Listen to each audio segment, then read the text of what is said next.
안녕하세요. 안녕하세요. 어스 대표 한정입니다. 오늘은 제가 갑자기 들렸어요. 그래서 갑자기 촬영하게 돼가지고 저희 사복 입은 모습을 제가 또 보여드리네요. 어때요?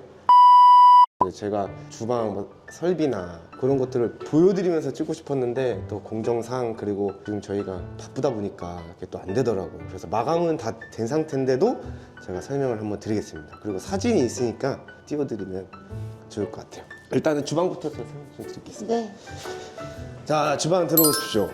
설비 부분 먼저 말씀 좀 드리겠습니다. 저희는 설비를 어떻게 진행하냐면 배관 작업을 하고 그 다음에 방수를 진행합니다. 방수를 진행하는데 액체 방수 2회 그리고 도막 방수 저희는 2회 진행합니다. 액체 방수는 이제 몰탈 시멘트에 방수액을 섞어가지고 완전 묽게 해가지고 딱 뿌려서 코너 부분까지 정확하게 하는 그런 방수를 원칙으로 하고 있고요. 한번 말리고 또 방수를 한번 진행합니다. 이거는 저희가 사진 한번 띄워드릴게요. 그리고 다 되고 나서 저희가 액체 방수하고 도막 방수하기 전에 저희는 담수 테스트를 먼저 해요. 이제 액체 방수가 잘 돼야 되기 때문에 담수 테스트를 꼭 합니다. 그 다음에 아쿠아 디펜스를 사용해서 도막 방수를 다 진행하고 있습니다. 깔끔하게 잘 됐네요. 아, 그쵸. 장난 아니죠? 네. 근데 뭐 다 이 정도 합니다. 다른 것도 좀 설명을 해주시겠어요? 다른 것도? 네. 일단은 보시면 여기는 이제 식세기가 들어올 자리예요. 식기세기가 들어올 자리에는 항상 이렇게 하수구 파이프가 나와 있어야 돼요. 이런 식으로. 그리고 수도. 지금 여기는 식세기 자리는 무조건 온수가 가야 돼요. 근데 지금 온수가 없죠? 여기는 저희가 이쪽에서 노출로 나올 겁니다. 수도가. 그리고 여긴 싱크대가 들어갈 자리고 그래서 그 뒤쪽으로만 넘기면 되거든요. 수도를. 그렇게 진행하고 꼭 식세기 자리에는 식세기를 어떤 거 가지고 오시는지는 저희가 미리미리 파악을 해야 돼요. 그래서 지금 두께 보이시죠? 엄청 두껍네요. 식세기는 좀 두꺼워야 돼요. 이게 4스퀘어입니다. 4스퀘어로 꼭 이거를 해주셔야 됩니다. 그리고 지금 여기는 식세기가 3상짜리가 아니고 단상짜리가 들어오기 때문에 그거에 맞는 전송 규격을 꼭 사용해 주셔야 됩니다. 주방 같은 데 이렇게 설비를 하실 때는 꼭 싱크대 위라든지 작업대 위라든지 그런 데는 꼭 이렇게 콘센트가 많이 나와 있어야 돼요. 이거 콘센트가 여기가 될 자리거든요. 여기도. 근데 이게 만약에 없으면은 이런 데만 하나 있다 치면은 이제 좀 불편하겠죠. 꼭 이런 걸 만들어 주셔야 된다. 그렇게 보시면 되고 덕트 스위치가 여기 달릴 예정이고 이런 데도 다 콘센트. 여기 이제 보일러가 설치될 자리예요. 한 이쯤에. 그리고 여기는 수도. 얘는 근데 나중에 연결만 하면 이제 끝납니다. 그리고 계량기. 이렇게 나중에 이제 고정이 될 거거든요. 이런 식으로 계량기. 여기도 이제 타일이 붙을 겁니다. 여기 근데 합판이잖아요. 이거는 이제 본드로 붙이면 안 돼요. 그러면요? 그럼 이제 본드를 하면 안 되고 이제 실리콘으로 꼭 붙여야 됩니다. 합판면이나 MDF 면은. 근데 원래는 거의 붙이면 안 되는데 얘는 고정이 돼야 되기 때문에 뒤에 합판 보강을 저희가 해놓은 상태입니다. 그렇게 보시면 됩니다. 그리고 자 이거 알죠? 몇 미리 빼야 되고 딱 이렇게 접어서 꼭 타일보다 앞으로 빼줘야 된다. 그거 꼭 하셔야 되고 주방은 이런 상업용 주방은 제일 중요한 게 뭐 방수 당연히 중요하죠. 그건 진짜 잘해야 되는 부분이고 이런 데는 기구를 미리 파악을 해가지고 여기서 지금 싱크대가 들어가고 작업대가 들어가고 식기 세척기가 들어가잖아요. 딱 맞아야 돼요. 이걸 잘해야 됩니다. 주방에서 일하시는 분들의 동선까지 생각을 해서 작업대 위치라든지 싱크대 뭐 그런 것들 다 그렇게 해놔야 됩니다. 아시겠죠? 지금 여기 보시면은 여기 파져 있죠. 여기는 이제 배식대가 될 거예요. 근데 배식대 함이랑 작업대랑 나중에 이거는 마감 때 영상 찍으시면 알 거예요. 그게 1대1로 돼야 돼요. 여기서 홀 서빙 하신 분이 이렇게 작업을 이 쟁반을 딱 밀 거 아니에요. 그러면 이 공간이랑 지금 작업대까지 밀 수 있어야 돼요. 그럼 높이가 같아야겠네요? 그 높이가 같아야 돼요. 그걸 값을 무조건 계산하셔가지고 이걸 만드셔야 돼요. 무조건. 그래서 목공 할 때도 타일이 얼마나 올라올 거면 그리고 또 여기는 경사까지시잖아요. 경사도라고 하죠. 그것까지 계산해서 이 높이를 빼셔야 된다. 그럼 싱크대 높이는 80cm, 80cm거든요. 없어요.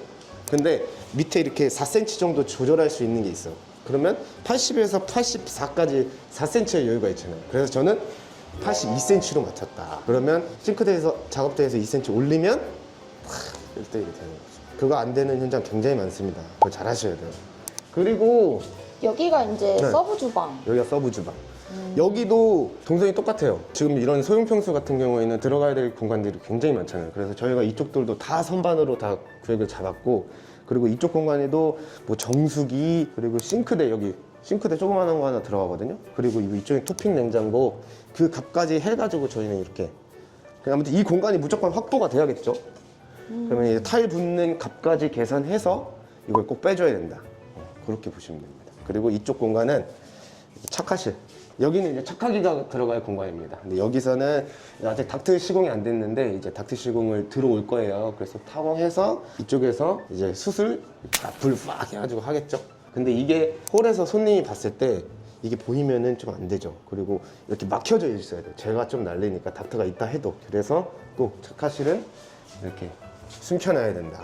원래는 밖으로 빠지면 좋겠지만 소형평수는 뭐 힘들어요. 주방에 있는 경우도 있는데 저는 좀 비추하는 스타일입니다. 그래서 그럼 이런 공간을 만들어주는 게 중요하다. 그래서 이런 공간하고 모든 집기가 다 들어갈 수 있게끔 그렇게 세팅을 하셔야 됩니다. 그리고 저희는 지금 여기 보시면 이런 데 지금 타일이 다 붙었잖아요. 지금 네. 여기도 이렇고 다른 주방들이나 서브 주방 같은 데 보면은 이렇게 하프라인으로 타일이 안 붙어져 있는 경우가 많아요. 서브 주방에는. 근데 이걸 왜 붙였냐면은 오염이 좀 되는 공간이에요. 하프라인까지 타일을 붙이면 현저히 청소도 편하고 이제 오염이 없겠죠. 뭐가 묻어도. 그죠?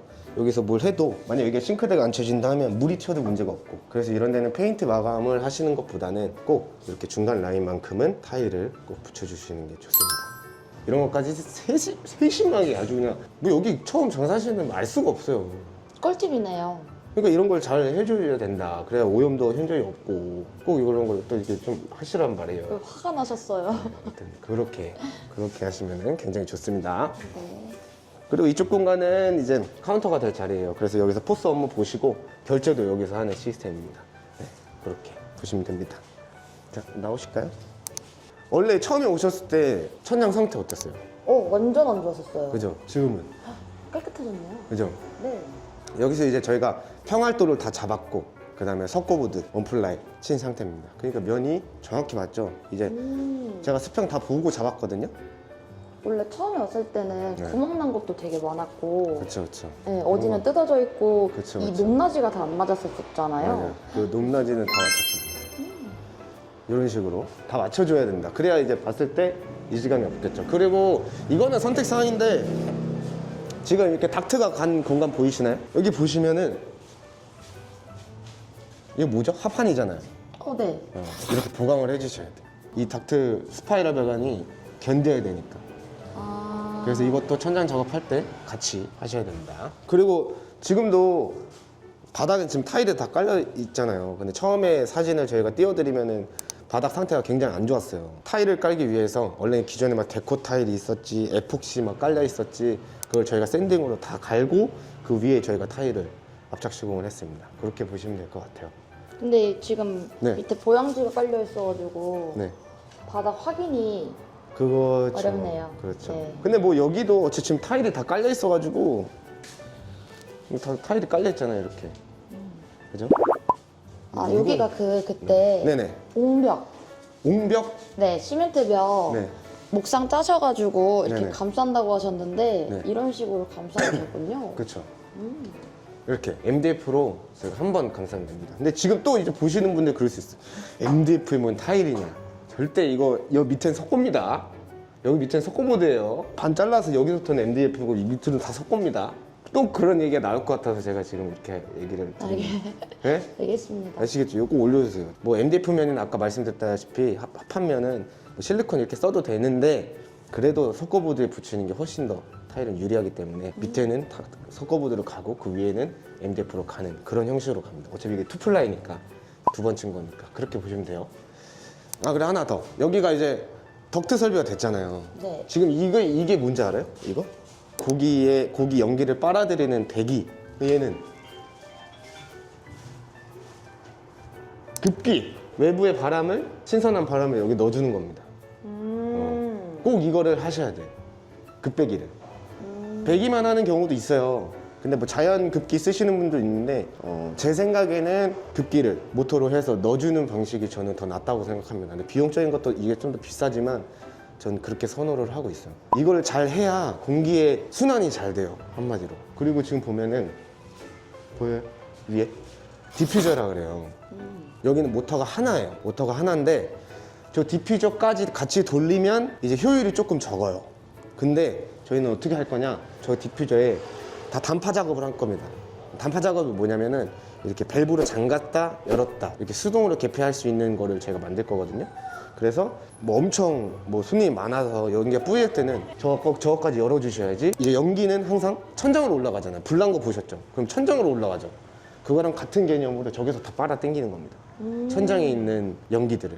그러면 좀 더 공기의 효율이 좋아지겠죠. 그렇죠. 근데 그러려면은 모타는 2대가 있어야 되는데 여기 현장상 모타가 하나니까 저거를 잠갔다 폈다 할 수 있게끔 무조건 만들어 주셔야 됩니다. 그래야 이제 효율이 좋겠죠. 안 그러면은 덕트에서 빠는 것도 있고 디퓨저에서 빠는 것도 있기 때문에 효율이 딸릴 수가 있어요. 그러니까 잠갔다가 언제는 또 열고 그런 식으로 할 수 있는 장치를 꼭 만들어 주셔야 돼요. 꿀팁. 아시겠죠? 자, 외부 한번 나가시죠. 어떠세요, 외부? 완전 깔끔해요. 마감 기가 막히죠. 한번 보여주세요. 기가 막힙니다, 아주. 마감. 보여주시죠. 어때요? 그리고 그때 말했던 요거. 이게 이렇게 변신됐습니다. 아, 조적 쌓아서 타일 붙이신다고 그렇죠. 하셨던. 이게 오수바지인데 이제 저희는 여기에다가 스텐 체크판을 올릴 거예요. 3T짜리를. 그래서 좀 더 크게 짜왔거든요. 그래서 나중에 그냥 얹어놓을 수만 있게끔. 그렇게 하면은 훨씬 나중에 들기도 좋겠죠. 여기랑 저기랑 다 같이 그렇게 할 겁니다. 그리고 항상 외부 마감할 때는 이거 보이세요 혹시? 네. 이거를 한 이유는 솔직히 마감적인 부분만 말씀드릴게요. 마감적인 부분은 이 타일이 그냥 내려오는 게 더 깔끔해요. 내려오는 게. 근데 얘 타일은 잘 깨지죠. 그러니까 이렇게 재료 분리대를 꼭 넣어주셔야 돼요. 근데 얘를 그냥 시공하고 덮는 게 아니라 같이 얘랑 이놈이랑 같이 물리게끔 해주셔야 돼요. 그래야 절대 안 깨집니다. 얘가 타일이. 그리고 내구성이 훨씬 좋겠죠. 그래서 이런 데는 재료 분리대 마감을 꼭 해주셔야 돼요. 사람이 맨날 받는 곳이잖아요, 여기는. 그리고 유무추가 끌고 올라갈 거고. 그죠? 재료 분리대를 써가지고 특히 이것도 이제 단단한 스탬판 접어서 기역자로 접어서 안으로 끼워서 딱 몰리게끔 그렇게 시공하셔야 됩니다. 네. 네. 여기 파벽돌도 다 붙었네요. 그죠. 그때는 왔을 때 외부 철거가 안 돼 있던 상태였어가지고. 그렇죠. 파벽돌도 다 붙었어. 원래 갈바 면에다가 어떻게 붙이는지도 저희가 설명을 좀 드리고 싶었는데 아쉽네요. 아쉽네요. 갈바면에는 어떻게 붙여야 되냐면은 저희가 이만큼을 다 갈바를 싼 거예요. 지금 요만큼을. 원래 이게 없었어요. 이게 없었잖아요. 여기서 끊겨 있었잖아요. 네. 싸고 어떻게 붙여야 되냐면 갈바면에 파벽돌을 붙일 수는 있습니다. 이제 뭐 실리콘이나 뭐 해서 이렇게. 근데 그것보다도 갈바를 씌우고 나서 꼭 거의 만능 프라이머를 발라주셔야 돼요. 만능 프라이머 발라준 다음에 파벽돌을 하나하나 이제 붙여주셔야 되는 거예요. 파벽돌을 붙일 때는 저희는 어떻게 시공하냐면 여기에다가 막 본드바리 하시는 분이 있어요. 세라픽스라 그러는데 그거 절대 쓰면 안 되거든요. 이게 나중에 하얀 국물이 막 흘러요. 매지가 있다 한들어도. 근데 그렇게 하지 마시고 실리콘하고 그 타이탄 픽스2라고 있습니다. 근데 그게 실리콘이 1,800원이라 그러면 그건 하나에 27,000원이에요. 비싸네요. 거의 10배가 11배가 넘죠. 꼭 그걸 써주셔야 돼요. 그게 초강력, 뭐 물에서도 붙고 절대 안 떨어지는 거 있거든요. 그걸로 이제 시공을 좀 해주셔야 훨씬 튼튼합니다. 근데 뭐, 저 조그만 거, 뭘 저런 걸 쓰냐 하는데 하자를 굉장히 싫어하는 사람이기 때문에 저희는 그렇게 시공을 합니다. 무조건. 그렇게 보시면 돼요. 잘 나왔죠? 네, 여기도 다 감싸셨네요. 어디요? 아, 그쵸. 여기는 필름을 저희가 다 감쌌습니다. 이것도 필름이 파벽돌 색상이랑 웬만하면 맞게끔 해가지고 이렇게 하고 이것도 꿀팁. 잠깐만. 보이세요? 이거? 봐요? 네. 원래는 여기 이렇게 실리콘이 싸져 있어요. 네. 근데 그 실리콘을 제거를 안 하고 필름을 붙이시는 분들이 있어요. 그럼 또 안 됩니다. 유리에 있는 모든 실리콘을 다 제거하고 그 다음에 필름을 감싼 다음에 그 다음에 마지막에 이제 코팅 다시 쏘셔야 돼요. 아시겠죠? 그래서 이건 네. 필름 작업자분들한테 그냥 붙이지 마시고 실리콘을 제거하고 꼭 붙여주세요 하시면 알겠습니다 하는 거죠. 그렇게 하셔야 됩니다. 아무튼 그렇게 보면 되고, 아무튼 저는 그 인테리어 할 때 항상 그 하자나 이런 거를 굉장히 신경 많이 쓰기 때문에 그런 거를 좀 많이 중점을 해. 미관적인 것도 중요하지만 그거는 내가 봤을 때 후에 따라오는 거라 생각하고, 저희는 기능적인 거랑 하자 이런 거 절대 안 나게끔 시공을 하기 때문에 저희 많이 써주세요. 아, PR이신 거예요? 하시는 거 보시면 아마 딱 아실 거예요. 저는 막 전선 막 날아다니는 거 굉장히 싫어합니다. 콘센트에 있어야 되는 무조건 있고 편리하게끔 저희는 항상 동선 짜드리니까 저희 써주세요. 네, 아무튼 여기서 이제 우미당 마무리하고 마감이 7일 정도 남았어요. 그때 이제 전등 달고 우미당이 어떻게 나오는지 그때 가서 꼭 설명을 드리도록 하겠습니다. 지금 오실 거죠, 원장님?